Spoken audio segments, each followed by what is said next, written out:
oportunidad les dejo para la presentación y la moderación a la anestesióloga e intensivista académica del Departamento de Medicina Intensiva de la Pontificia Unidad Católica de Chile, la doctora Magdalena Vera. Entonces, buenas tardes, bienvenidos a todos los asistentes a esta mesa de UCI extendida y los desafíos de uso y el uso de máquinas de anestesia en pacientes críticos. Antes de partir, yo creo que es importante destacar que, si bien es cierto, se ha notado una leve disminución de la carga y hay ciertos planes de desconfinamiento próximos, ¿no es cierto?, que están por ahí planteándose, es importante destacar que aún tenemos 113 pacientes en máquinas de anestesia y que hay también un número importante de pacientes, tanto en los servicios de pediatría como en los servicios de urgencia. Por lo tanto, ¿no es cierto?, hay una situación que todavía se mantiene. Y por eso es fundamental poder estar atentos y estar preparados para lo que podría ser quizás lo que se ha hablado, ¿no es cierto?, en otros países como una eventual segunda ola, o para otras situaciones de pandemia o desastres naturales que podríamos vernos enfrentados también. Entonces, el objetivo de esta mesa es poder conocer las experiencias de cada grupo, poder compartir los desafíos de la ventilación mecánica con máquinas de anestesia, y también poder conocer cómo han resultado, ¿no es cierto?, o cómo se ha resuelto el manejo de los pacientes críticos con equipos que no son de intensivo. Y para eso lo que se ha ideado, ¿no es cierto?, esta mesa de discusión, en donde se han invitado 4 equipos de 4 centros distintos de Santiago. Vamos a tener el Hospital de la Florida con la doctora Natalia de la Fuente y la enfermera universitaria Pamela Soto. Vamos a tener también invitado al Hospital San Juan de Dios, con el doctor Juan Gaete y la enfermera universitaria María Candia. Luego vamos a continuar con Clínica Las Condes, con el doctor Rodrigo Díaz y Amelia Góngora, y finalizaremos, ¿no es cierto?, con el Hospital Clínico de la Universidad Católica, con los doctores López y Silva y la enfermera Jessica Espinosa. Entonces vamos a partir, ¿no es cierto?, con la experiencia que nos puedan contar del Hospital de la Florida con la doctora Natalia de la Puente y Pamela Soto. Primero que todo, agradecer la invitación. Estos han sido meses bastante complejos, duros para todos nosotros, y hemos aprendido muchas cosas, así es que quiero compartir con ustedes algunas cosas que hemos podido vivir durante estos ya 3 meses, ¿ya? Bueno, el escenario inicial que todos conocíamos antes de que partiera la pandemia de forma más crítica era que teníamos 2.500 camas críticas de UPC en Chile, y de ellas 1.700 correspondientes al sector público, y que eventualmente tendríamos un déficit de ventiladores mecánicos ante la cantidad de los casos proyectados, ¿ya? Por lo tanto, el futuro era, y lo que se vislumbraba era que íbamos a tener que ocupar en algún momento las máquinas de anestesia como ventiladores mecánicos. Aparece esta opción como una buena alternativa, considerando que la red pública tiene 640 pabellones aproximadamente, de ellos 580 habilitados, y 1.600 máquinas de anestesia correspondientes a estos pabellones, de las cuales un 30% estaría capacitada para hacer una ventilación prolongada, que esa fue la estimación que se hizo en un inicio, lo cual correspondería a 528 máquinas de anestesia, un número bastante alto. Es por ello que surgió esta resolución del Ministerio, en la cual se instruyó el uso de las máquinas de anestesia como ventiladores mecánicos en los pacientes, para el manejo de los pacientes COVID-19, y que esto iba a ser dado a la escasez de ventiladores que se iban a producir en algún minuto. Esto apoyado por la FDA, que aprobó temporalmente el uso de las máquinas de anestesia como ventiladores, y en algunas recomendaciones la ASA y la APFSF también hicieron una declaración en la que reconocieron que las máquinas de anestesia no estaban diseñadas para entregar un apoyo a largo plazo, sin embargo se transformaban en la primera línea natural de apoyo durante la pandemia, cuando no hubieran suficientes ventiladores. Así es que por todo eso ya estábamos bastante respaldados para su uso. Ahí llegan las recomendaciones de la SOCHIMI y de la SACH, que nos apoyan para iniciar el manejo de la ventilación mecánica en los pacientes con COVID-19, y también ambas sociedades también vuelven a hacer hincapié en que este uso de las máquinas de anestesia es ajeno al propósito natural de estos equipos, y que tampoco los profesionales que las ocupamos diariamente como máquinas de anestesia en pabellón, quirúrgicas, tampoco estamos tan familiarizados con el uso de una forma tan prolongada. Entonces, ese era el dilema ético, finalmente, que la máquina de anestesia fuera utilizada de manera prolongada, que es algo que no habíamos visto antes, y el recurso humano, por otro lado, que no tenía la expertise en este manejo, en este setting tan prolongado. Ya estando en pandemia, estando al límite, ¿no es cierto?, la idea era dar un aumento de la capacidad instalada de los fármacos, del personal, de máquinas de anestesia. Fue un proceso muy, muy complejo que hasta el día de hoy lo ha sido. Y el temor, yo creo que de muchos de nosotros como anestesiólogos, era que quizás los estándares podían ir cayendo, y la idea es, hasta el día de hoy, hacer frente a esto, aumentando la calidad de atención, capacitándonos y tratando de adquirir la mayor cantidad de experiencia de estos meses. En el Hospital de la Florida, yo quiero decir acá y aprovechar esta oportunidad para decir que todos los anestesiólogos demostraron desde el principio hasta ahora un gran compromiso con los pacientes, apoyaron en todo el manejo de las máquinas de anestesia, tuvieron la tratancia de los pacientes COVID en UCI con apoyo del referente técnico de UPC, porque claramente la pega de intensivo no... es una especialidad distinta a la nuestra, y por lo tanto requeríamos este apoyo y lo tuvimos. También requirió un esfuerzo humano importantísimo, en donde todos los anestesiólogos hicimos conversión de nuestros horarios para poder hacer UCI, turnos de UCI en pabellón, en recuperación, como les voy a mostrar más adelante. Y además de cubrir toda la cantidad de procedimientos en piso que aumentaron de manera exponencial, intubaciones, instalación de catéteres, líneas arteriales, etc.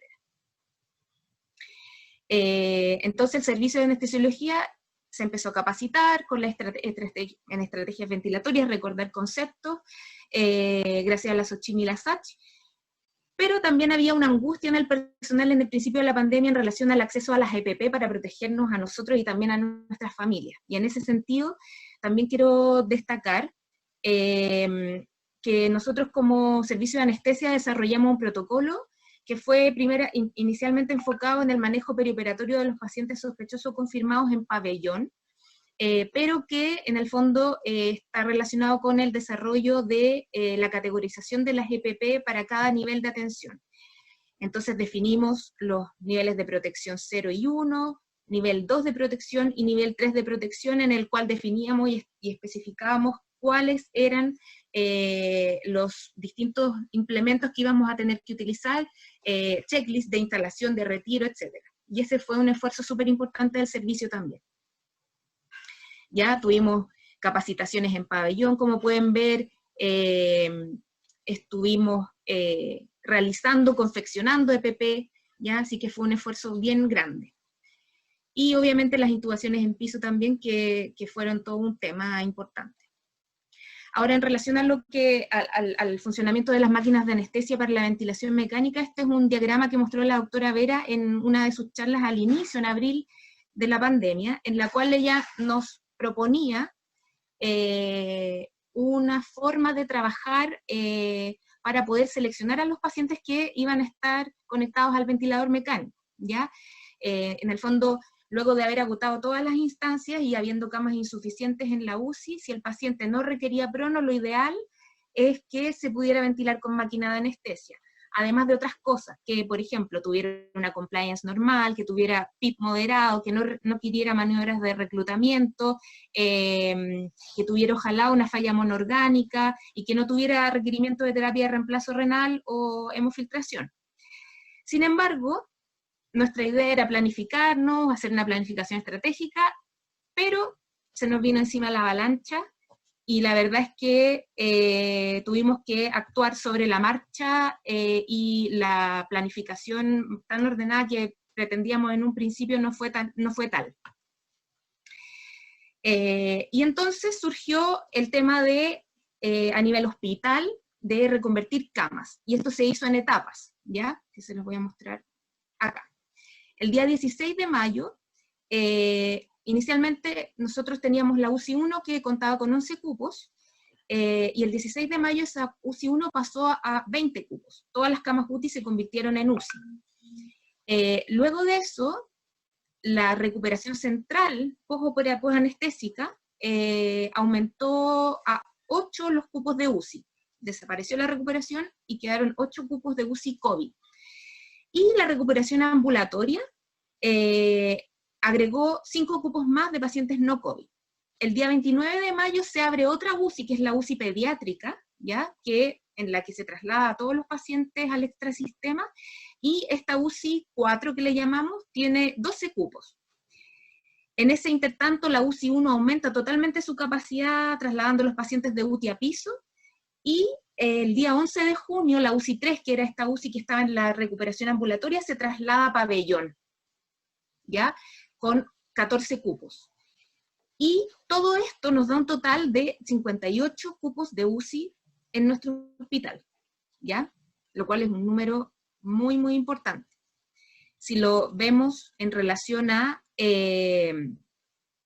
cómo se comportaba la región metropolitana, podemos ver, por ejemplo, en las últimas datos, que los pacientes conectados en ventilación mecánica a máquina de anestesia son 100, ¿ya?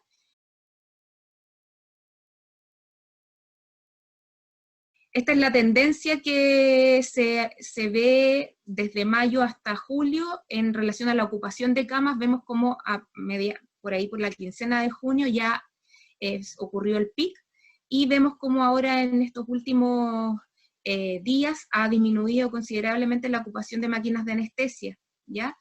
En relación al Hospital de la Florida, acá les puedo mostrar un diagrama que muestra en el eje Y el número de máquinas de anestesia, en el eje X los días, y podemos observar que hubo desde el 18 de mayo un aumento que fue lento pero progresivo hasta la quincena de junio en que tuvimos el pic. Nosotros teníamos disponibles 10 máquinas de anestesia para ventilación de los pacientes, pero el hospital en esta fecha compró 3 máquinas de anestesia que se incluyeron a la dotación, por lo tanto pudimos aumentar nuestros cupos de ventilación mecánica, llegando a un pic de 12. Llegamos a tener 12 pacientes conectados a ventilación mecánica. Y vemos como ya la curva se va en descenso hasta ahora los últimos días, con una ocupación de 4 a 5 camas con máquina de anestesia. En un inicio, cuando comenzamos el manejo con las máquinas de anestesia, desarrollamos toda en base a las recomendaciones de la ASA, todo un protocolo de instrucciones para el manejo de la máquina de anestesia, tanto previo a la conexión al paciente como las referencias en terapia ventilatoria. Iniciales, en el fondo, que íbamos a tener que manejar.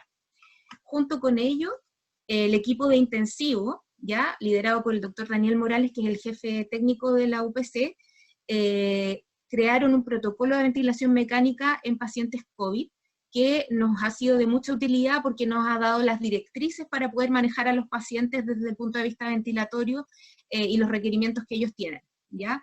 Este fue un gran esfuerzo que ellos hicieron también y que lo hemos podido ir utilizando. Ahora, dentro de lo que se refiere al uso de las máquinas de anestesia, hicimos también un calendario de monitorización de las mismas máquinas y establecimos, según las recomendaciones de Drager, que son las máquinas que tenemos nosotros, un recambio cada 72 horas, una revisión de la máquina cada 72 horas, y un cambio de los circuitos y de los filtros, no siempre cada 72 horas, sino que cuando veíamos que los filtros ya estaban teniendo algún tipo de dificultad para ventilar a los pacientes, se hacían los cambios. Esto coincidía aproximadamente con esa cantidad de horas, ¿ya? Ahí los colegas repartiendo en las distintas UCI estos calendarios que nos permitieron ir revisando las máquinas de anestesia de manera regular para no perder este uso.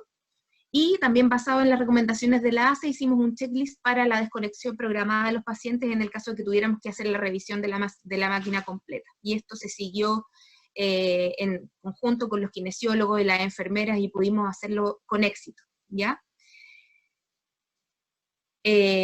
También hicimos recomendaciones en relación al manejo de la trampa de agua, del filtro viral bacteriano que contiene, de la duración, que en realidad es de 4 semanas, pero que finalmente nosotros hicimos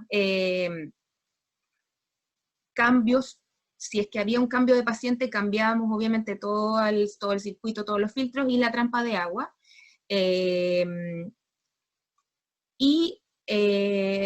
sensor de oxígeno, que nos pasó harto con las máquinas de anestesia, que tanto el sensor de flujo como el sensor de oxígeno, antes de las 72 horas, nos daba alarma de que había que calibrarlo, pese a la recomendación de Drager. ¿Ya? Eso fue algo que nos pasó con muchas máquinas.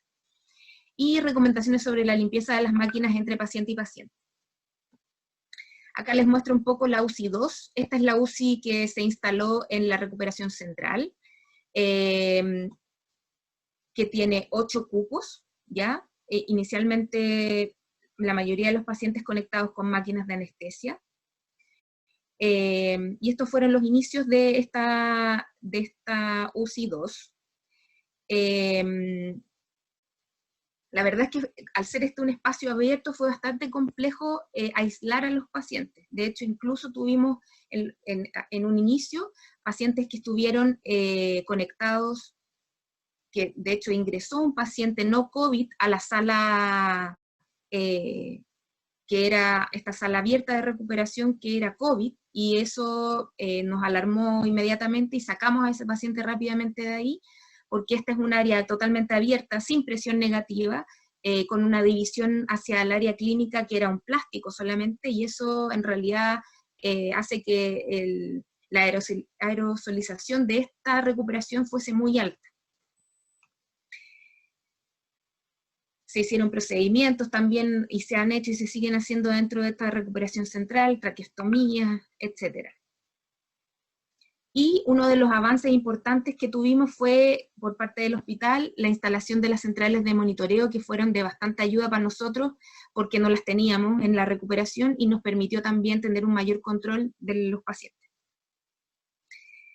Y la UCI 3, que fue finalmente el pabellón central, en el cual tuvimos y tenemos actualmente 2 pacientes por pabellón, ¿ya? Conectados tanto a máquinas de anestesia como a ventiladores de otros tipos, y lamentablemente en el pabellón central tampoco contamos con presión negativa, pero sí tenemos los ciclos de recirculación de aire funcionando, ¿ya? Hubiese sido ideal, pero no se consiguió ese tema. Y acá vemos nuestro pabellón totalmente transformado en una UCI. Casi la mitad del pabellón quedó excluida, como ustedes pueden ver en la mampara que está acá, que también es de plástico. Al otro lado están los pabellones que están funcionando, y por otro lado las UCI en cada pabellón, también con sus centrales de monitorización. Lo positivo para nosotros como pabellón es que, bueno, como fue la recomendación, estuvimos los anestesiólogos a cargo de todas las máquinas de anestesia de los pacientes ventilados, que hicimos un trabajo en conjunto con los kinesiólogos a quienes les enseñamos de la máquina de anestesia, y ellos nos entregaron todos sus conocimientos del manejo de los pacientes crónicos, de los ventiladores, de las traqueostomías, así que ese fue un punto súper importante y positivo. Lo mismo con el personal de enfermería, que se hizo una combinación de personal de enfermería, quedando enfermeros con mayor experiencia como jefes de turno de cada una de las UCI, y ellos pudieron a nosotros enseñarnos muchas cosas también, y también capacitar al personal de enfermería que tenía menos experiencia. También dentro de lo positivo tuvimos visitas diarias por el referente técnico de la OPC, que fue algo recomendado fuertemente por la SACH, en donde el manejo médico se recomendaba de un paciente conectado a una máquina de anestesia, que fuese por un médico intensivista, pero que el manejo de la máquina de anestesia fuese exclusivamente por anestesiólogos, y así ha sido hasta ahora acá. Y otra cosa positiva es que si bien no siempre estaban los insumos a tiempo, muchas veces quedamos como ahí no sé, se acababan los filtros, rápidamente esto era repuesto y se hizo un gran esfuerzo por parte de abastecimiento para que nunca nos faltaran insumos para nuestras máquinas de anestesia. Estas son las dos máquinas de anestesia que tenemos nosotros. Nosotros solamente teníamos la Draeger Fabius, y a mitad de junio se compraron estas máquinas Minray, que fueron 3, que también tuvimos que ir aprendiendo sobre la marcha su funcionamiento y capacitándonos en él. En relación a las máquinas de anestesia, las fortalezas que nosotros hemos visto es que es capaz de entregar diferentes modos ventilatorios, diferenciados por gatillos, ciclos variables, que se pueden realizar maniobras de reclutamiento y llegar a altos niveles de PIP, y eso lo vamos a conversar más adelante, que es una de las cosas que aprendimos con un caso clínico, y que los ventiladores modernos nos muestran curvas de flujo, presión, espirometría en tiempo real, y eso también nos puede ayudar a detectar desincronías de los pacientes. Debilidades, como ya sabemos y dije al principio, estas máquinas no están diseñadas para un uso continuo, requieren de chequeo de poder y electrónico al menos diario, y no realizarlo así puede determinar que los transductores de presión y los sensores de flujo queden disfuncionales. Entonces eso era un riesgo que corríamos, pero hasta ahora las máquinas de anestesia se han portado muy bien, no ha fallado ninguna, así es que estamos muy contentos por eso. Otra cosa que es difícil con las máquinas de anestesia es el tema del cálculo de la presión meseta, porque es difícil hacer una pausa inspiratoria muy exacta. Entonces esto nos dificultó en algunos casos el cálculo de los parámetros para mejorar la ventilación de los pacientes, pero lo logramos hacer finalmente. Y lo otro es que en algunos pacientes con COVID la compliance pulmonar está marcadamente reducida, y ellos requieren altas presiones de vía aérea para entregar un volumen corriente deseado, y esta es una limitación también de las máquinas de anestesia en relación a las presiones que pueden entregar. Porque tiene limitación de presión, imposibilitando la ventilación con altas presiones de vía aérea, lo que va a llevar finalmente a una ventilación insuficiente y empeoramiento si es que llegase a ocurrir alguna acidosis hipercápnica. Y esto es un problema en los pacientes con alto espacio muerto, donde se debe ajustar un adecuado volumen corriente para hacer un clearance de CO2. Entonces, hay muchos pacientes que no son candidatos a una máquina de anestesia como ventilador de entrada, y eso es algo que hemos ido aprendiendo a la marcha. Otra cosa que nos ocurrió con las máquinas Minray es que hubo bastante condensación de los circuitos, pero esto, como ya todos saben, lo hemos ido manejando, aumentando los flujos minutos del paciente, y con ello hemos reducido la cantidad de condensación de los circuitos y el recambio más alejado en el tiempo. ¿Qué problemas tuvimos? Inicialmente, como logística, la mezcla de pacientes COVID y no COVID, que eso se solucionó de manera rápida, ya nosotros dimos la alerta y rápidamente se solucionó.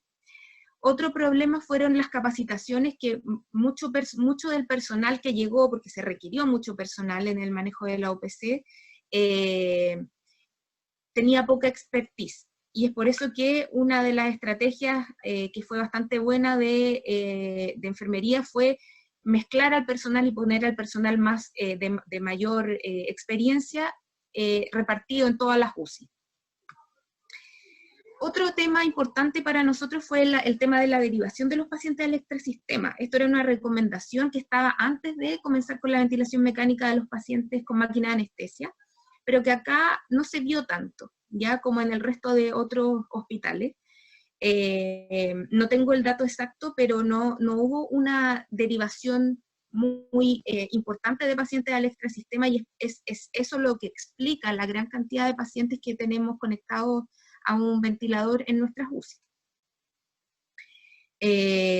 Y bueno, como les dije anteriormente, no todos los pacientes son potenciales candidatos al uso de la máquina de anestesia. Esto es otro de los problemas. De hecho, hay recomendaciones que dicen que a nivel internacional el uso de la máquina de anestesia como ventilador en pacientes no COVID no está recomendado, porque esta máquina puede convertirse en un vector de COVID-19 al sistema de reinhalación, incluso aunque existan filtros, ¿ya? El otro problema que ya les comenté que tuvimos es que no logramos tener presión negativa tanto en pabellón como en la recuperación, que era un sistema totalmente abierto. aumentando el riesgo de aerosolización y de contagio del personal. Al principio también tuvimos problemas con el alto consumo de oxígeno debido a los altos flujos de gases frescos que utilizamos, y ahí tuvimos algunos problemas, pero que rápidamente se solucionaron. Y finalmente, este problema que tuvimos, que fue el de las maniobras de reclutamiento. Se hizo en la recomendación inicial de la SACH y la SOCHIMI que las maniobras fueran progresivas, manteniendo una ventilación cíclica y llegando a unas presiones inspiratorias máximas de 40, en lugar de una maniobra de inspiración mantenida que está asociada claramente a más complicaciones. Nosotros con las máquinas de anestesia hacemos maniobras de reclutamiento en los pacientes quirúrgicos, pero son maniobras de reclutamiento breves, que lo que quieren es evitar las atelectasias, pero sabemos que no todos los pacientes se ven beneficiados de las maniobras de reclutamiento, ¿ya? Y estas se recomiendan principalmente cuando hay hipoxemia severa o cuando se considera una estrategia de PIB alto. Entonces les quiero mostrar en relación a eso un caso clínico que tuvimos, de una paciente de 62 años que ingresó el 19 de mayo al servicio de urgencia e ingresó el 28 de mayo a la UCI con un diagnóstico de una neumonía multilobar grave por COVID-19, con antecedentes de hipertensión y osteoporosis.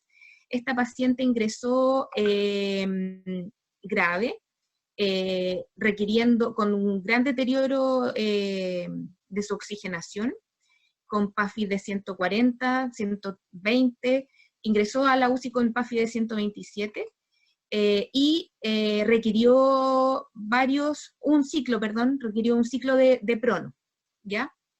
Este paciente, al ingresar, se le calculó una compliance de 25, tenía un driving de 12, una meseta de 24 y un PIB de 8, manejada con máquina de anestesia, en volumen control.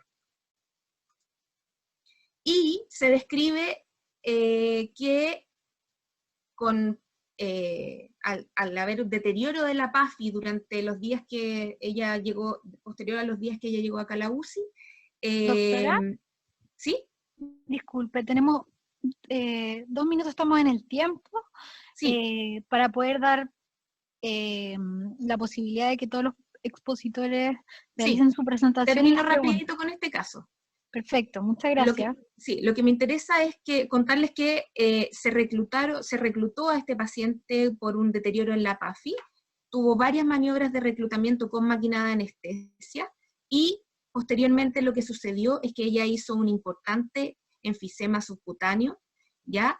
Y tuvimos en el TAC un extenso neumomediastino como complicación posterior, ¿ya? Quería mostrarle algunas imágenes del TAC, pero podemos dejarlo hasta acá. Básicamente,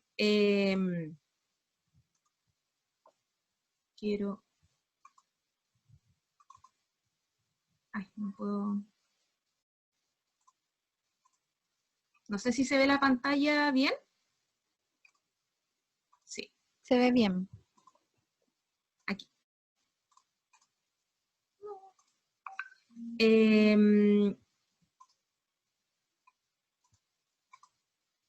Bueno, no les voy a mostrar el TAC, pero lo que se encontró fue un extenso mediastino que disecaba todos los planos cervicales, torácicos, y eso fue una de las complicaciones que tuvimos al realizar maniobras de reclutamiento con máquinas de anestesia, ¿ya? La paciente posteriormente se recuperó y ya está en cama de MQ, en buenas condiciones, traqueostomizada, pero recuperándose de su patología.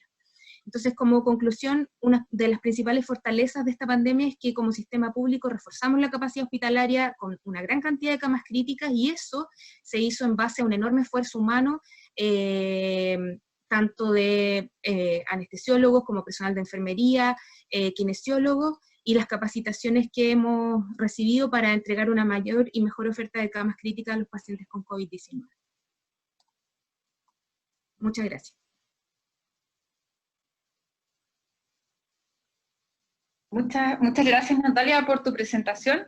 En honor al tiempo, vamos a continuar ahora con el doctor Juan Gaete, ya del Hospital San Juan de Dios, quien nos contará, ¿no es cierto?, su experiencia y cómo les ha ido en relación a la ventilación con máquina de anestesia y la experiencia de las UCI expandidas.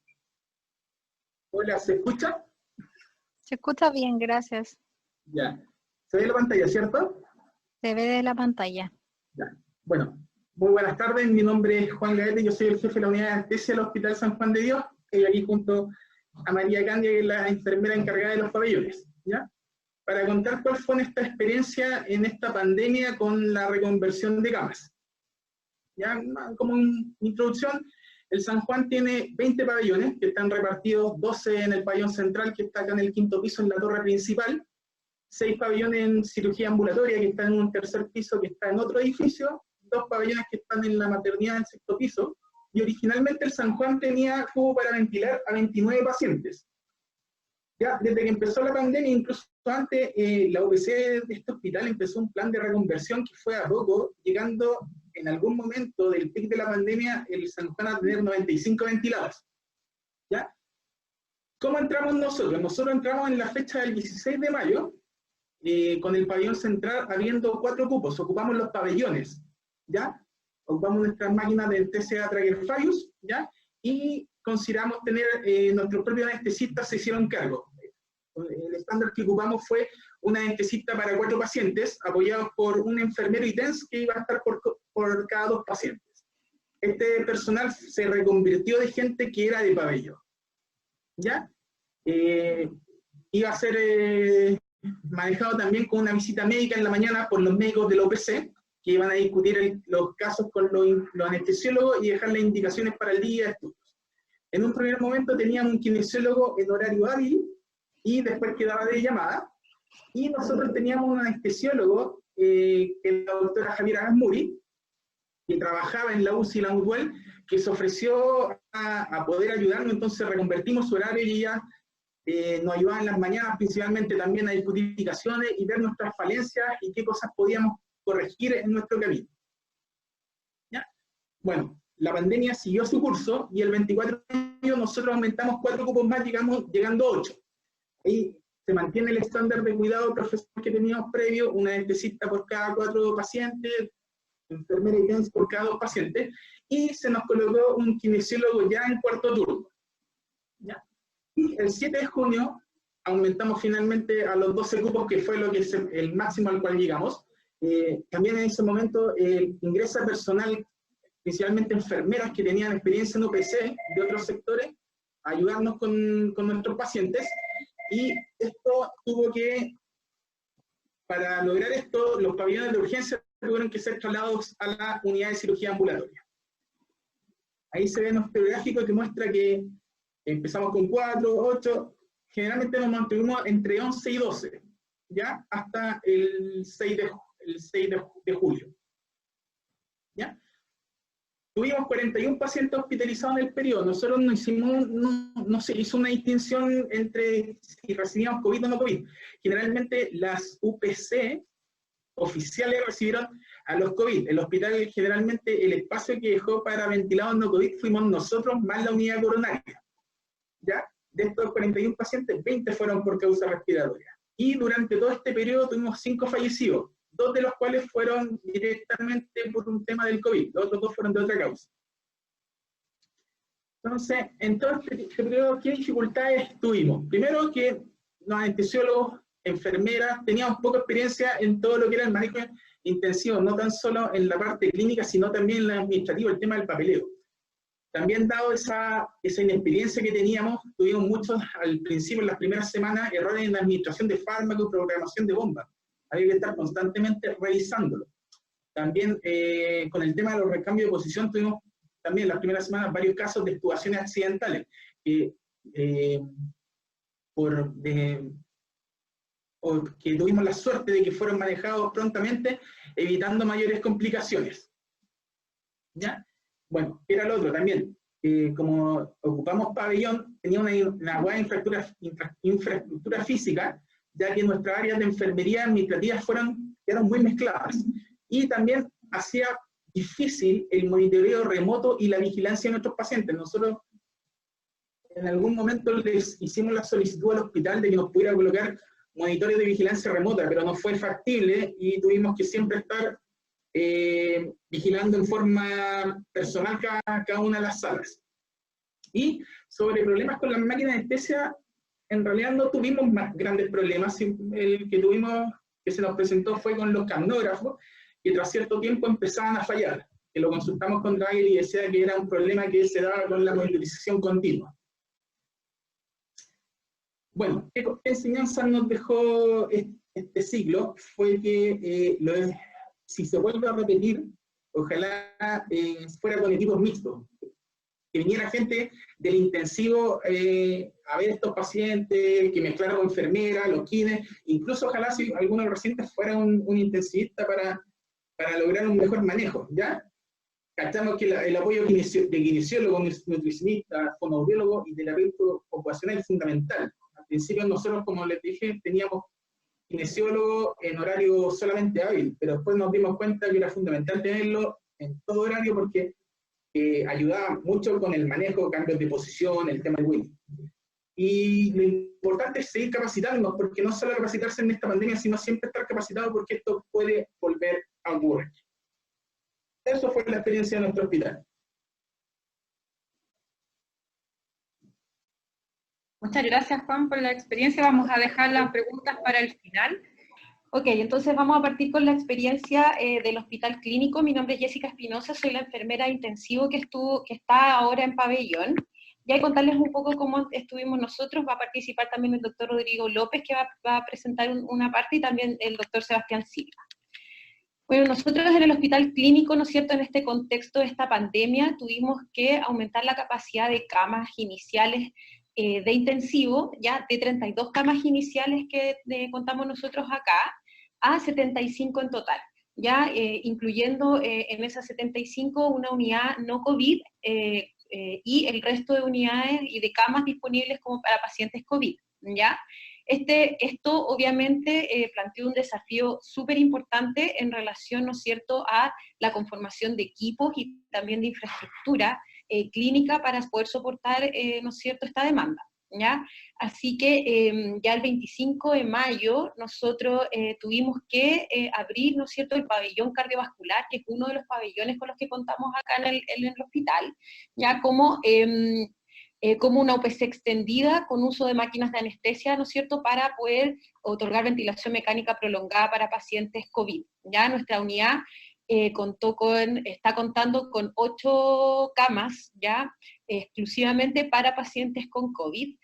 Nosotros no hicimos una división, ¿no es cierto?, de unidades para pacientes no COVID, sino que el 100% de la unidad funciona para este tipo de pacientes. Ya, como les decía, esto significó un gran desafío en términos de la conformación de equipos de trabajo en relación a dotaciones, como también la transformación física y capacitación.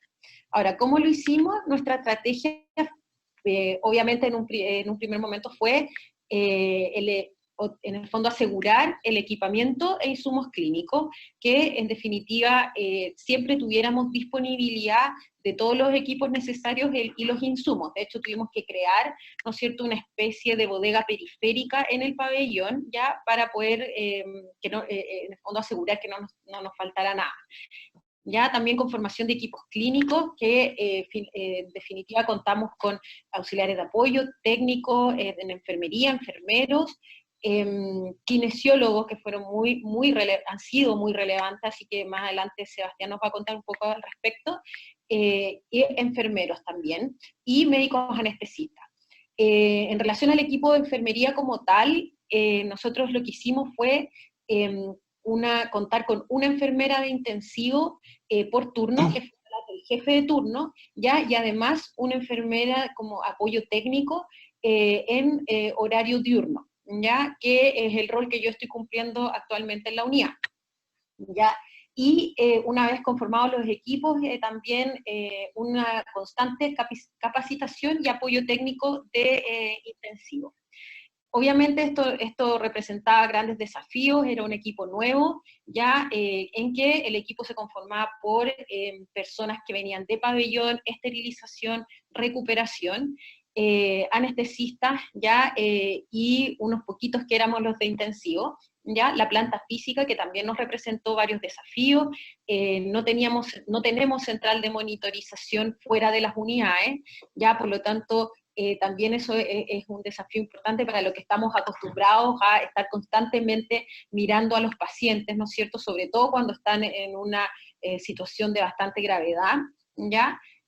También tuvimos poco tiempo de preparación y orientación. Obviamente el hospital contaba con una planificación estratégica en términos de cómo se iban a ir expandiendo las UCI, pero como todos saben, y a todos probablemente les pasó, de una semana a otra el panorama cambió abruptamente, por lo tanto nos quedamos con muy poquito tiempo de preparar a los equipos, ¿ya?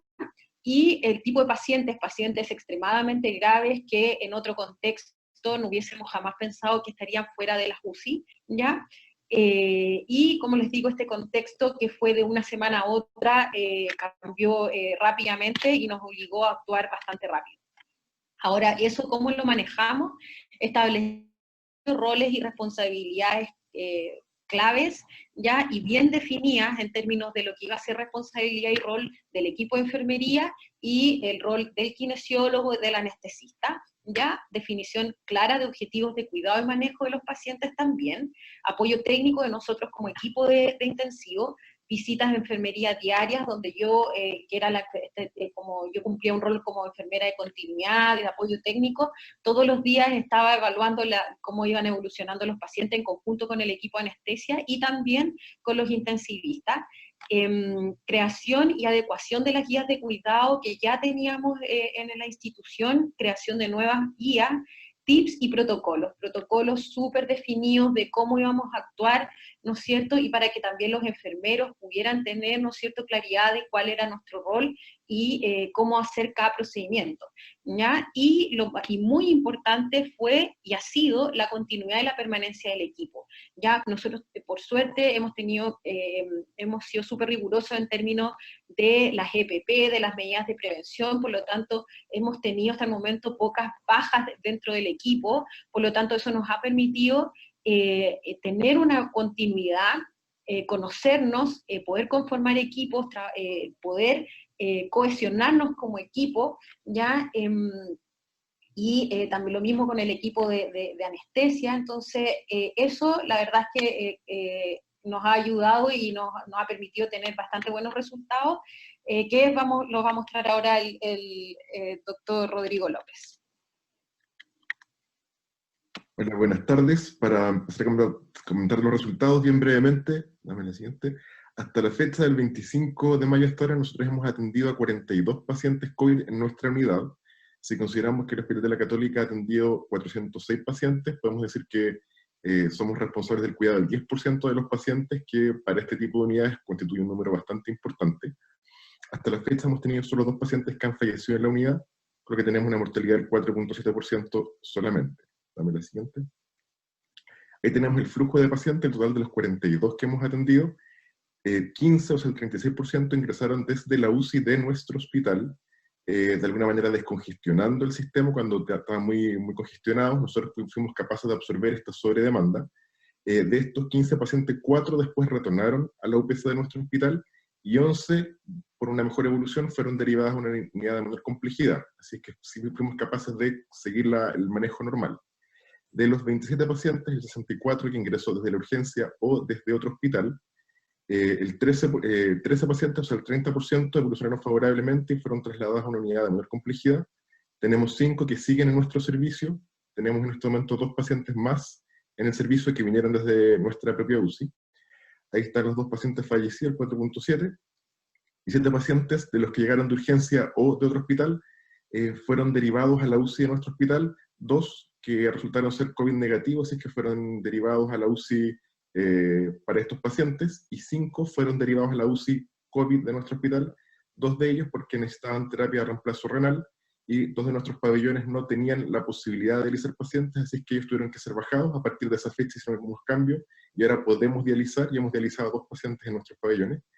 Y los otros 3 fueron porque estaban con pulmones efectivamente muy rígidos, no eran ventilables adecuadamente con las máquinas de anestesia, y decidimos entonces mandarlos a la UCI para que fueran ventilados con un ventilador formal. Estos han sido nuestros resultados, que estamos bastante satisfechos. Quizás no es tan bueno decirlo, pero hay que reconocer que tenemos una infección asociada a atención en salud, que considerando todo el proceso de aprendizaje, es algo, estamos bastante satisfechos por eso. Y ahora Sebastián les va a comentar un poco más de cuál ha sido nuestra experiencia del trabajo en equipo. Claramente, la formación del anestesiólogo no está establecida para, en el globo, salir del pabellón de forma habitual. Por lo tanto, la zona de confort nuestra siempre ha sido estar dentro de nuestro contexto perioperatorio. Y cuando se planteó la necesidad de salir de nuestra zona de confort y establecernos como unidad de cuidados intensivos, a todos nos costó. Y nos sigue costando de forma diaria. Por lo tanto, no creo que haya no hay una fórmula perfecta para decir esto es lo que nosotros hicimos y lo hicimos bien, o esto es lo que nosotros hicimos mal, sino que, así como lo decía Natalia, lo decía el doctor Gaete, el compromiso de todo el equipo de anestesiólogos y el compromiso de enfermería, de los técnicos y de las unidades de apoyo ha sido fundamental para poder llevar a cabo un papel mucho más adecuado al contexto de la pandemia. Quita la siguiente. Lo principal de forma inicial para nosotros fue establecer y proyectar el uso de la máquina anestesia dentro del equipo que no la conocía. Por lo tanto, hicimos capacitaciones iniciales junto a la capacitación de todos los otros equipos y de monitorización que se ocupaba de la máquina, y en eso todo el equipo de enfermería, el equipo técnico y el equipo de kinesiólogos agradece que se les presente una nueva forma de trabajo y un nuevo equipamiento de trabajo en el cual desde todo este tiempo han estado súper cercanos a ella. Finalmente siempre se ve la máquina anestesia como súper lejana, y ahora para ellos es una herramienta que no ha sido tan difícil de poder manejar, y sobre todo los kinesiólogos y los enfermeros al manejo adecuado de los pacientes han agradecido el hecho de que al comienzo hubiésemos partido con esta capacitación. Así lo otro, lejos el equipo y el trabajo en equipo ha sido fundamental.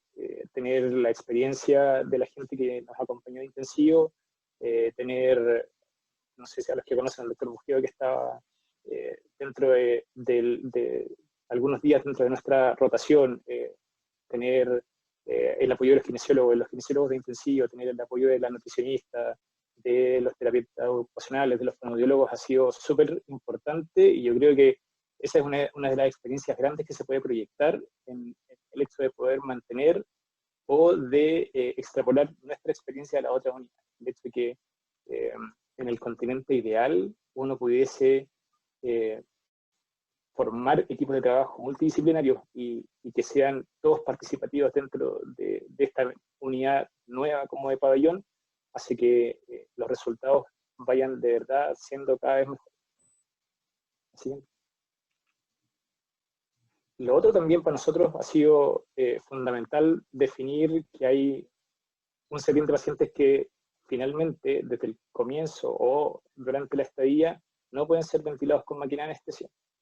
Por lo tanto, debe existir una comunicación entre el equipo de intensivo y el equipo de anestesia para tratar de identificar rápidamente a estos pacientes y que puedan, por un lado, o ser trasladados a otra unidad o poder ser manejados dentro del pabellón con ventiladores. En algún momento a nosotros en el hospital nos empezó a llegar una corte de ventiladores mecánicos que estaban disponibles, por lo tanto fue responsabilidad y tarea nuestra definir qué pacientes no podían ser ventilados con máquina de anestesia, porque de verdad la máquina no se la podía, y en vez de trasladar a estos pacientes, lo que se nos favoreció fue traer ventiladores mecánicos y poder instalarlos al lado de la unidad del enfermo, y en la cual también requirió el compromiso nuestro como anestesiólogo a cargo de manejar los ventiladores, y en ese sentido también, lo que les decía, el equipo entre los kinesiólogos más los anestesiólogos y los intensivistas hace que podamos tener, en algún momento nosotros tuvimos de los 8 pacientes, 6, 7 pacientes ventilados con ventilador, porque en algún momento la máquina no se la pudo. Y el otro punto importante es, nosotros dentro de nuestra formación estamos acostumbrados a manejar la proporcionalidad del manejo de los enfermos. enfermos que llegan muy graves y los cuales se debe plantear cuál va a ser la proporcionalidad, cuál va a ser, hasta dónde vamos a llegar en el manejo, y que finalmente eso debe ser conversado también con el equipo intensivo, con el equipo de enfermería, y tratar de definir y acompañar a las familias, acompañar dentro de lo que se pueda, protocolizado según la institución o según el hospital, poder acompañar hasta que finalmente los enfermos se vayan y fallezcan.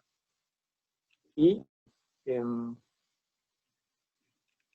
la otra clave es lo que decía la Jessica al comienzo, establecer equipos de trabajo que si bien son todos externos, hay mucha gente que no se conocía.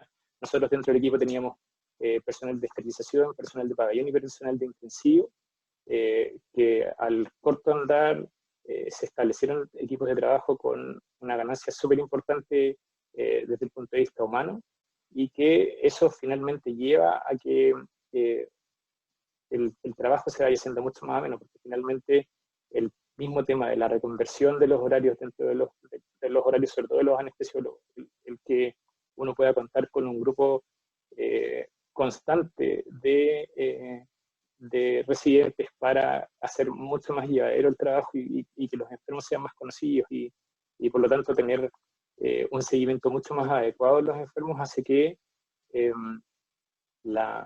como que el día a día sea mucho más llevadero y que los enfermos de verdad lo agradezcan. Así que finalmente la experiencia ha sido súper beneficiosa. En el hospital todo el mundo está súper contento con el trabajo y podemos llegar a tener, por ejemplo, esta imagen que es de uno de nuestros pacientes icónicos. Lo recibimos a los pocos días de haber instaurado nuestra unidad. Ha pasado por varios kits inflamatorios, está traqueostomizado, está en plena terapia de rehabilitación. Por lo mismo, a nosotros nos ha motivado y nos ha desafiado para expandir nuestro trabajo habitual desde el punto de vista anestésico y llevarlo a tener que acompañar a los enfermos, a tener que estudiar un poco más de cuidados de rehabilitación, de manejo como no solo de nuestras habilidades. Y por ejemplo acá lo vemos que justo uno de los días post lluvia a él lo pudimos sacar y está mirando la cordillera en una de nuestras ventanas. Así que eso, la experiencia ha sido súper enriquecedora. Uno de los comentarios finales es que para todo el equipo, enfermería, técnicos, anestesiólogos, para la gente intensivo, ha sido sacarnos de la zona de confort y dar un gran valor agregado al personal, sobre todo al personal de pabellón, que va a estar mucho más acostumbrado al manejo de pacientes críticos y que finalmente para el cuidado habitual de los pacientes en pabellón va a ser mucho más adecuado. Muchas gracias. Muchas gracias, Sebastián y Jessica, por su presentación. Y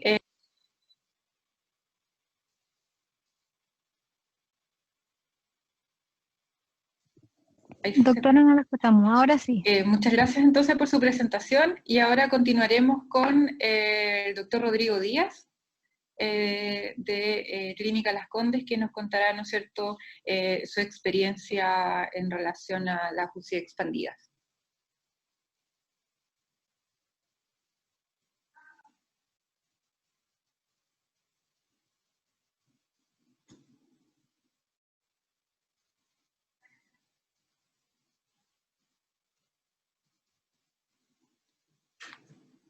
Vamos a echar el tiro. Ahí está. Ahora sí, ¿me escuchan?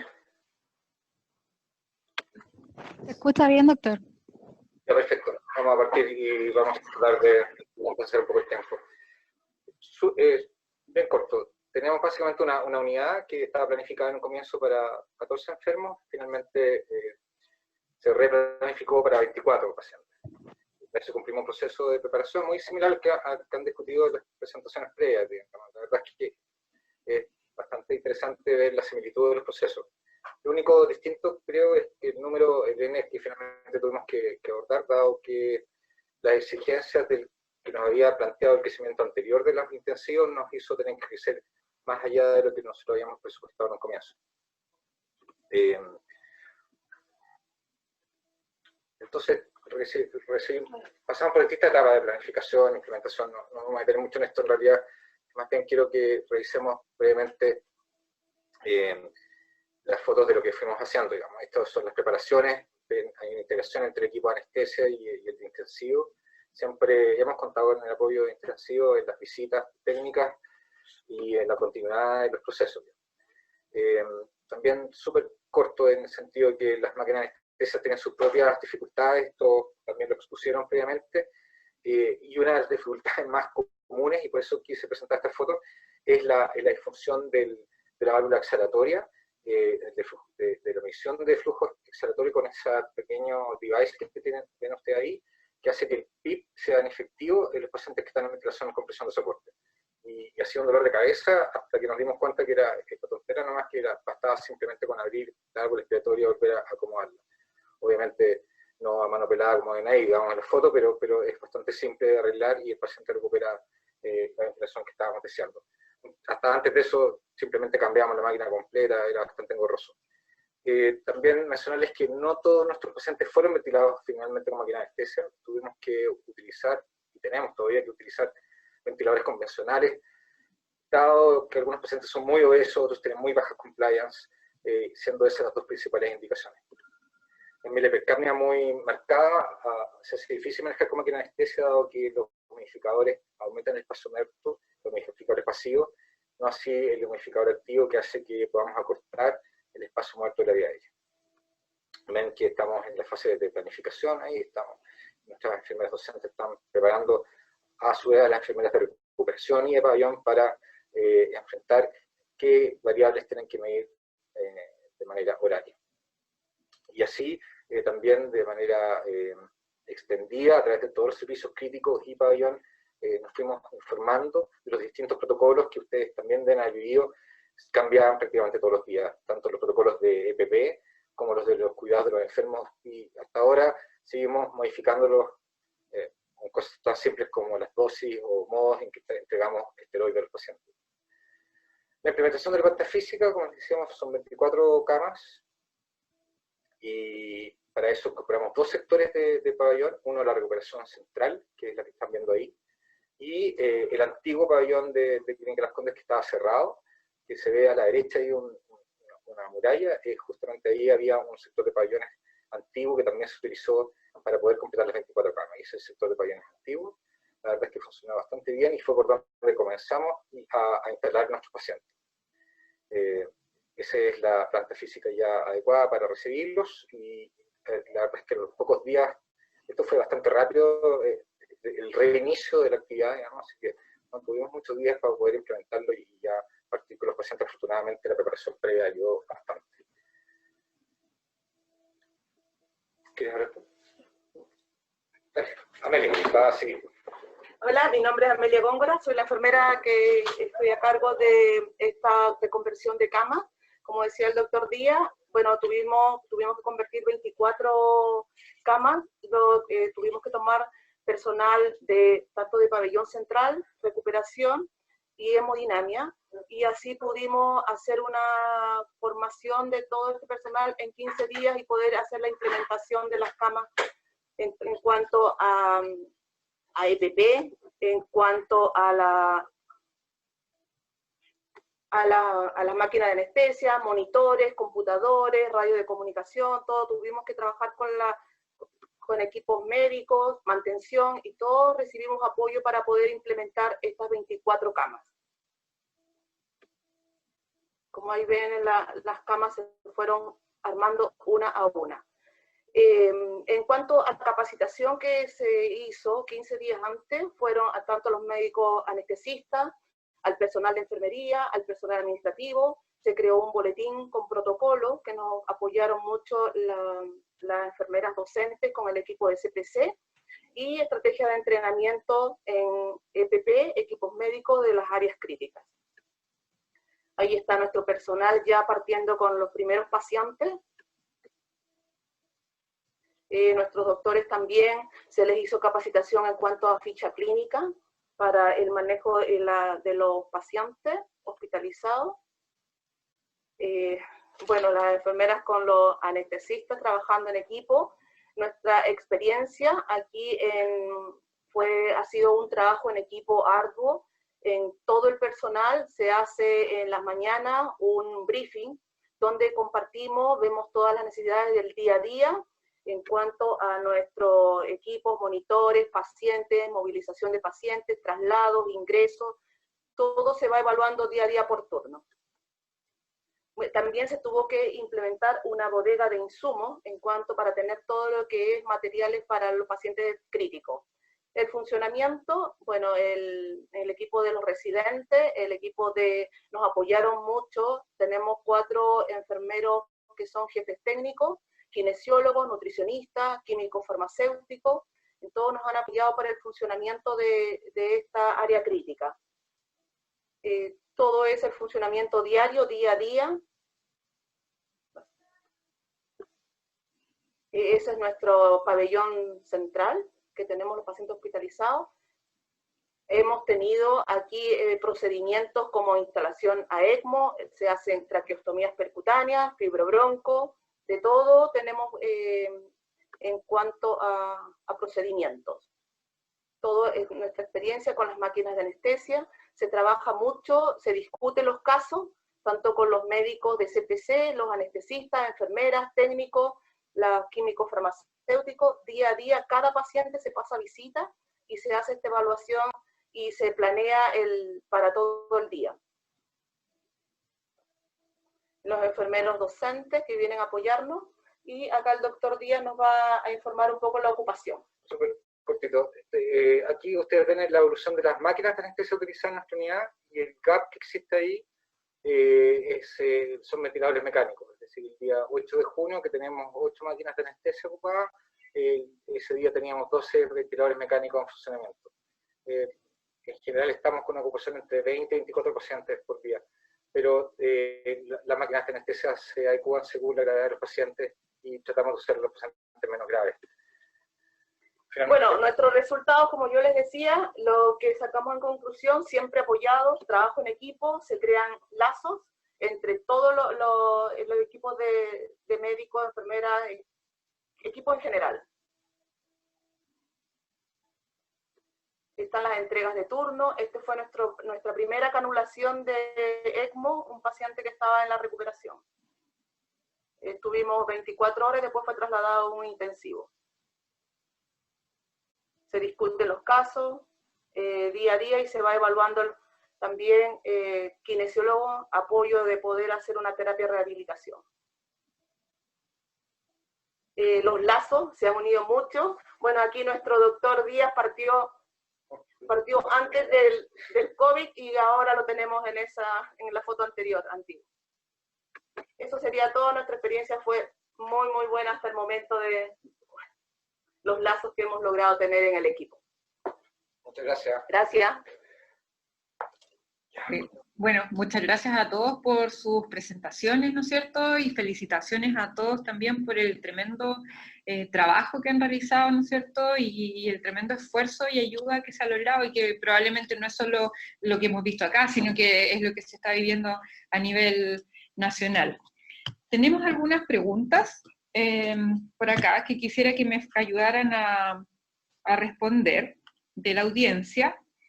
Y la primera de ellas dice: ¿cuántos pacientes ventilados han considerado por cada anestesiólogo y por cada enfermera, entendiendo que no son enfermeros de UCI, ¿no es cierto?, y que hayan manejado pacientes de unidades críticas?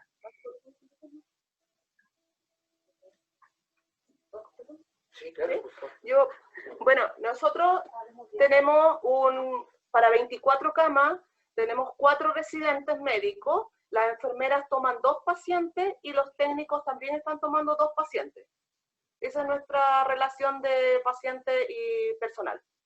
La relación de técnicos a enfermera, 1 es a 2, ¿ya? Y tiene que ver nosotros, uno con la recomendación en el fondo que se hace desde la SUCHIMI también, pero en unidades de intensivo nosotros tomamos relación 1:3 pacientes, pero también esto tiene que ver con el espacio físico, ¿no es cierto? Nosotros por pabellón teníamos 2 pacientes, y era, claro, y por el espacio físico era o 2 o 4 pacientes. Por 4 la verdad es que era impensado considerando que son equipos inexpertos, ¿ya? Por lo tanto siempre se pensó en una relación 1:2. Eso en términos del equipo de enfermería. El equipo médico es un anestesiólogo y un becado, eso es el DESDE, y en las mañanas tenemos el refuerzo en general de otro anestesiólogo más, así que son 3 personas para estos 8 pacientes. Del Hospital de la Florida, nuestra realidad, la UCI número 3, que es la UCI que está en el pabellón central, contamos con 7 pabellones y 14 pacientes. La relación de enfermera-paciente es 1:3, y eso se iguala también para los técnicos paramédicos. Incluso en algunas oportunidades tuvimos por baja de funcionarios, ya sea por licencia médica o que no se pudieron cubrir, llegaron a tomar 4 pacientes, ¿ya? Siempre con un apoyo diurno de continuidad, y a diferencia de lo que han comentado los otros centros, nosotros, además de dejar un senior permanente, un enfermero de UCI, en las 4 UCI que tenemos actualmente, logramos equilibrar el equipo, ya dejando un 50% y un 50%. 50% de enfermeras de intensivo con el 50% del equipo de pabellón recuperación. Lo mismo en la UCI pediátrica y en las otras unidades que tenemos habilitadas. Y en relación a los anestesiólogos, tenemos nosotros en la UCI 2 un anestesiólogo por cada 4 pacientes, y en la UCI 3, que tiene más pacientes, ahí tenemos a cargo 5 pacientes por anestesiólogo. Ya, entonces, según lo que nos comentaban, sería en promedio más o menos de 2 a 3 pacientes, ¿no es cierto?, por enfermera y TENS, y entre 4 y 6 pacientes por residente de anestesia, ¿ya? Hay otra pregunta también en relación al personal, y tiene que ver con cuántos funcionarios han tenido contagio derivado de probablemente la atención, y si es así, si han podido detectar si se asocia a falta de capacitación en relación al uso de los EPP.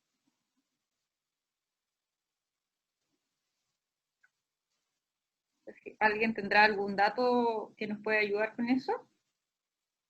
Hola, mira, la experiencia del San Juan, tuvimos 2 funcionarios contagiados que fueron auxiliares. El resto de la planta no sufrió contagio, y probablemente lo que vimos fue por quiebre de la EPP, mal utilizado.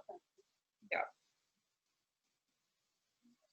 Ahora, ¿cuál ha sido en general, según lo que ustedes nos puedan contar, la percepción del personal en relación a todos los cambios que han tenido que vivir, ¿no es cierto? Moverse de una zona de confort, como alguien mencionó, a tener que ver pacientes, en algunos casos adultos, o pacientes a los cuales no están acostumbrados. Mira, nosotros aquí en San Juan de Dios, la sociedad estuvo bastante... Disculpa, no se escucha muy bien. Si es posible que se acerque al micrófono. Nosotros aquí en San Juan de Dios tuvimos buena recepción por parte del personal. En realidad, el personal de pabellón es un personal bien complejo, en el fondo de poder realizar funciones que no están dentro de su círculo de confort, digamos. Pero ellos entraron a hacer confort y aseo y atención de pacientes directos sin ningún problema. Y la mayoría de nuestros turnos de técnicos paramédicos eran con gente del hospital, o sea, arsenalera, pabellonera, tuvimos arsenalera y técnico de anestesia de la cirugía, que entraron a ayudarnos sin ninguna resistencia, digamos. Y las enfermeras fueron enfermeras todas enfermeras de pabellón, en las primeras camas, y después empezamos con enfermeras, digamos, de complejo servicio, que nos pudieron ayudar con un poco más de experiencia de UCI, pero la realidad fueron enfermeras con muy poca experiencia, que fue la curva de aprendizaje, y después ya llegamos a una meseta, digamos, de capacitación con menos errores y mejor atención de calidad de UPP y de medición. y en realidad fue bastante buena la experiencia, por lo menos por mi parte. Yo creo que pudimos hacer buen equipo, eso fue bueno.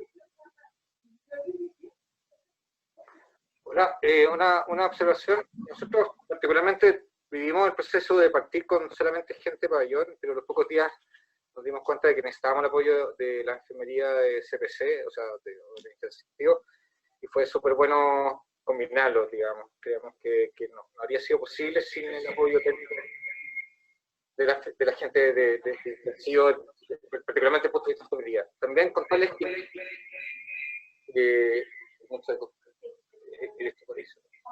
el tema es que hemos tenido complicaciones hartas. Hemos tenido hartos problemas de administración de medicamentos, particularmente porque las enfermeras no tienen la experiencia en intensivo. 2, hemos tenido infecciones nosocomiales en un porcentaje importante de los pacientes en las últimas 2 semanas, sobre todo, particularmente un brote de Klebsiella, que también se explica mucho por la experiencia del equipo. Y nuestra mortalidad de los 66 pacientes que hemos hasta ahora es de un 15%. 10 pacientes han muerto en nuestra unidad, 1 más o menos en forma inesperada y 9 eran pacientes que tenían limitación del esfuerzo terapéutico. También nos ha costado muchísimo que la gente que trabaja en pabellón se acostumbre a la muerte de un paciente que lleva semanas al cuidado de ellos. Y este ha sido uno de los problemas más importantes en realidad que hemos tenido en esta experiencia, digamos, que la gente que trabaja en pabellón haciendo de auxiliar de anestesia o de arsenalera, lo que sea, tenga que vivir la experiencia de ver un paciente morir, ha sido complejo. Y para eso hemos tomado algunas medidas, pero como les digo, ha sido de las cosas más difíciles, yo creo, en el proceso de salir de la zona de confort, como se mencionaba en otras presentaciones. Nosotros en el Hospital de la Católica también nuestra experiencia ha sido bastante buena. Yo creo que una de las cosas muy, muy importantes y que ha jugado un rol súper fundamental ha sido la motivación de los equipos. Yo, como les contaba también, y con la experiencia que el resto de los centros tienen, así fue un equipo mixto, con muy poca experiencia en paciente crítico y en el manejo del paciente clínico en general, ¿ya? Pero la verdad es que los chicos desde un principio siempre tuvieron y han tenido siempre la mejor de la disposición, muy motivados, muy, muy comprometidos con los pacientes, ¿ya? Y también en términos del compromiso y del trabajo que hemos hecho en cómo humanizar el cuidado, ¿ya? Y en ese sentido todos nuestros pacientes tienen nombre, tienen familia, tienen cara, hacemos videollamadas, entonces, y eso yo creo que también ayuda bastante al compromiso del equipo, ¿ya? En todo eso. Como decían recién, efectivamente en términos del fallecimiento de los pacientes es súper complejo, es un desafío también para, yo creo, los no intensivistas, digamos, la limitación de los pacientes, y eso yo creo que también pasa algo en los equipos cuando fallece un paciente. Entonces, pero en general nuestra experiencia también ha sido bastante buena. ¿Se escucha? Sí. En relación a lo que mencionó de hecho el doctor Díaz, ¿cómo creen ustedes que se podría quizás manejar eso? Tenemos claro que es un personal que no está acostumbrado a enfrentarse a la muerte, ¿ya? ¿Cómo creen que podríamos darle quizás alguna solución o tratar de solventar esto para que no sea en el fondo tan traumático? Nosotros acá en el Hospital de la Florida lo que hicimos fue pedir asesoría al equipo de psiquiatría, y ellos nos ayudaron bastante en el sentido de darnos apoyo y tips.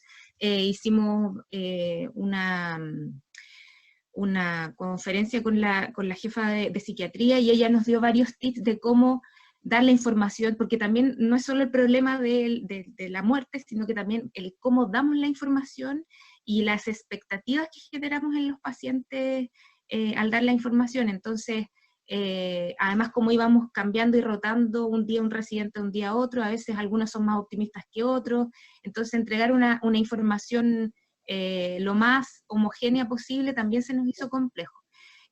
Pero una de las estrategias que nosotros tomamos fue esta, de tener el apoyo de psiquiatría para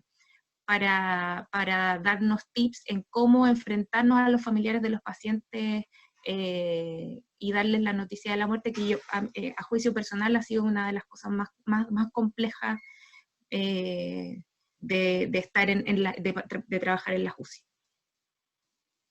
Para nosotros el tema ha sido mucho conversar lo que le pasa al equipo, o sea, independiente de lo que dice Natalia sobre la comunicación con la familia, también hemos tenido el apoyo de la gente de psiquiatría para hacerlo, y yendo un poco a la pregunta de cómo lo maneja el equipo en sí. Cuando las cosas no son adecuadamente procesadas y conversadas, son como pospuestas, es cuando se transforman en eventos traumáticos a futuro.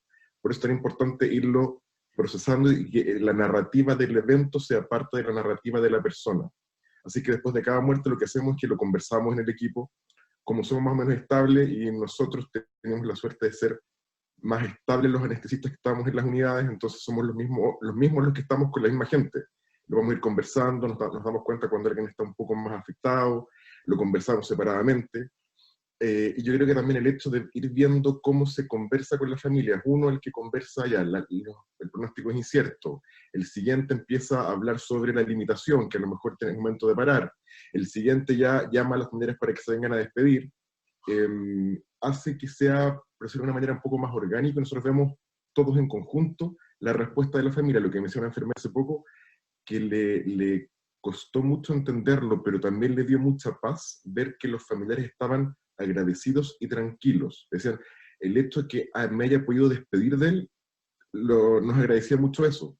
Y eso a la enfermera en particular, que tuvo que acompañar al paciente, pues preparar el cuerpo, lo que es bastante difícil, le hizo asumir y enfrentar este proceso de manera un poco más natural y orgánica y ser capaz de no quedar traumado ni mucho menos, sino que ser capaz de asumirlo, entenderlo, y al día de hoy dice, bueno, en verdad, cuando se acabe esto, voy a echar de menos lo que aprendí ahora. Entonces es conversarlo y irlo integrando de a poco en la dinámica de equipo.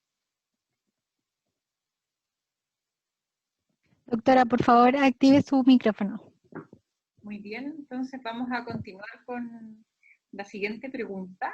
Dice, ¿en qué momento decidimos cambiar la máquina de anestesia a un ventilador convencional? Sí, ¿hay alguien que nos pueda contar, ¿no es cierto?, cómo lo manejaron, cómo lo hicieron?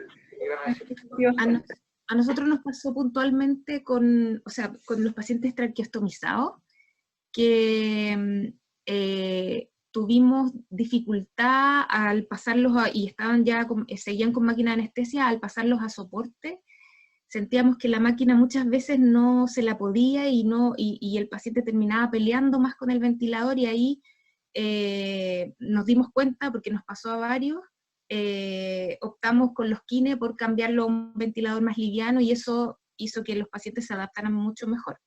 Ese cambio nosotros no lo habíamos tenido, así que ahí fue uno de los casos que nos pasó. Nosotros en general ya aquí ha sido un tema de distensibilidad, pacientes con pulmones muy rígidos, con distensibilidades bajo 25, ahí nosotros decíamos traernos la máquina, traernos el ventilador si es posible, o lo bajamos. Con pacientes que ya llevaban, que venían de la urgencia, por ejemplo, en general como con menos tiempo de evolución, eran más blandos, entonces los podíamos tener en supino, los pronábamos con la máquina y ningún problema. Con los clásicos pacientes que llevaban una semana con alto flujo, aguantándolos en prono, con una evolución ya un poco más larvada, sabíamos que iban a ser rígidos, entonces muchas veces nos subían el paciente y pedíamos que nos subieran el ventilador al lado porque la máquina no se le iba a poder. Así que para nosotros principalmente es un tema de distensibilidad. Y por eso finalmente lo que hacíamos era que le dábamos un trial corto de entre 1 a 4 horas, lo conectábamos a la máquina, dejábamos la máquina programada, veíamos cuál era la distensibilidad en relación al modo ventilatorio, y controlábamos con gases. Finalmente, en relación a CO2 y distensibilidad, decidíamos si o lo dejábamos en la máquina o lo anexábamos y lo cambiamos a un ventilador para probar bien cómo ventilaba. pero era eso, como un trial corto, máquina, si es que no, cambiar del humidificador pasivo a anexarle un humidificador activo, que también nos ayudó en muchos pacientes, y si es que no, conversar con los intensivistas y cambiar la máquina a ventilador pesado. ¿Alguien más que quiera aportar con esta pregunta?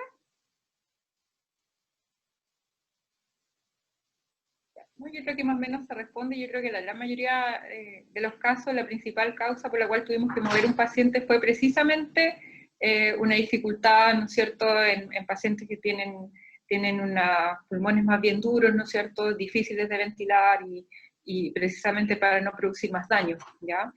Ahora vamos con una última pregunta que tiene que ver con el prono, ¿ya? Nos preguntan acá, ¿en qué porcentaje de los pacientes realizaron prono en pabellón? ¿Y cómo resolvieron el tema de la capacitación del personal?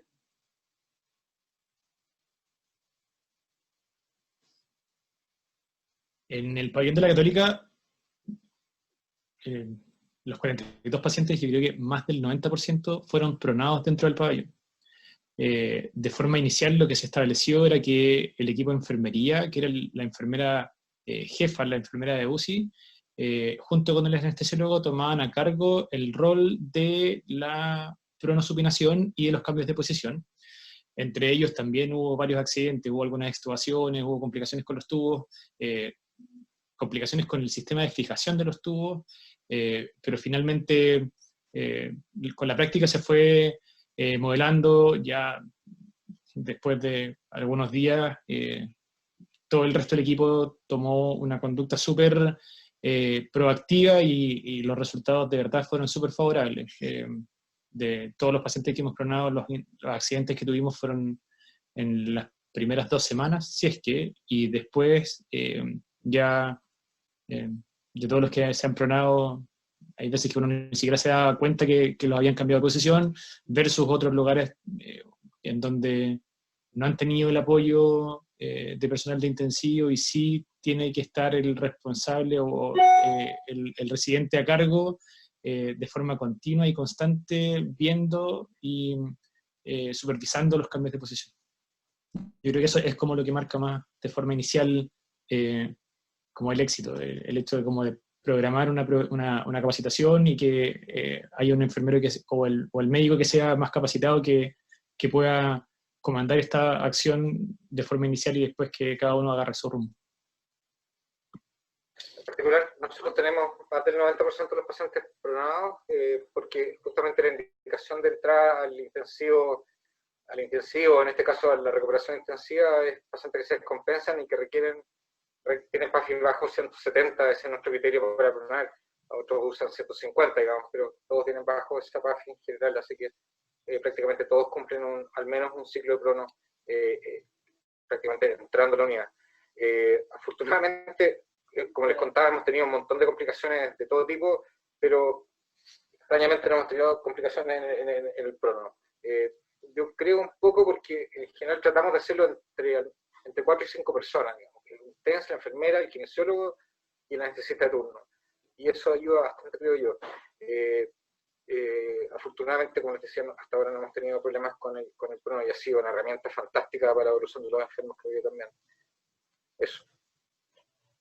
De aquí del Hospital de la Florida, nosotros, contamos con protocolos de prono desde hace bastante tiempo. Y esos fueron socializados con todo el equipo de enfermería y médicos tempranamente. Y tenemos más o menos alrededor de un 60-70% del total de los pacientes hospitalizados en las 4 UCI en prono. Pero sí hemos tenido algunas dificultades. Ya hemos tenido retiro de dispositivos, desplazamiento de dispositivos, tubo endotraqueales básicamente, y algunas LPP. Entonces, en relación a eso, hemos incorporado también al equipo de cirugía plástica para que nos ayude con el tema de las lesiones por presión, y hemos probado distintos dispositivos de pronos. Hemos adquirido algunos como hospital, y además hemos tenido donaciones de otros centros. Entonces hemos tenido también que reforzar con los equipos mixtos, porque para nosotros ha sido complejo. Nuestros pacientes están bastante graves, complejos, entonces, a pesar de mantener dotaciones ideales de personal, hemos tenido dificultades con LPP y desplazamiento de dispositivos. Nosotros, como decía Sebastián, las primeras semanas tuvimos un par de incidentes relacionados al crono.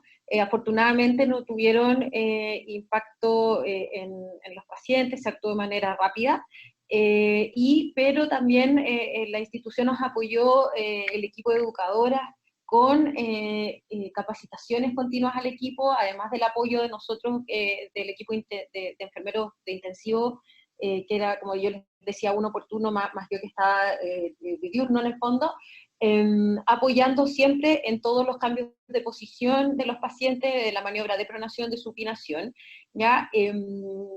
Dentro también de las capacidades, a veces nos pillaba un poco el tiempo, pero un acompañamiento bastante importante, más las capacitaciones. En relación a las úlceras por presión o daños de la piel en relación a los pacientes en crono, la verdad es que nosotros estuvimos muy bajo, yo diría que prácticamente ninguna, y la verdad es que yo creo que tiene que, en relación a todos estos protocolos que estaban bastante bien definidos, ¿no es cierto?, los cuidados de la piel, los cambios de posición, y todo, y fuimos bastante rigurosos en respetar aquello. Así que en ese sentido nuestros resultados también fueron bastante positivos, ¿ya? Y esa más que nada es la experiencia que tenemos nosotros.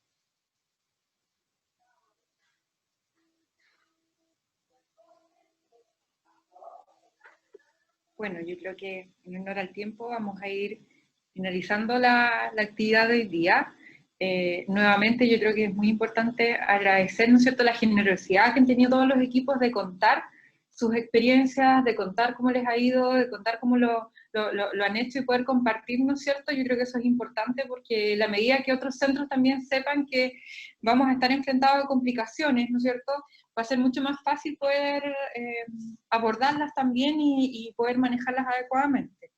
Y nuevamente felicitarlos, ¿no es cierto?, por el tremendo trabajo que han realizado, por el tremendo aporte que esto ha sido, ¿no es cierto?, para las unidades de cuidados intensivos. La verdad es que yo creo que ha sido fundamental, nos ha permitido descongestionar un poco, poder ir movilizando pacientes, ¿no es cierto?, e ir cada centro adecuándose a las necesidades y requerimientos que ha tenido. Así que en ese sentido, muchas gracias a todos, ¿no es cierto? Esperemos que esto vaya en descenso y que podamos ir avanzando y poder ir retomando, ¿no es cierto?, la actividad a medida que vaya siendo posible.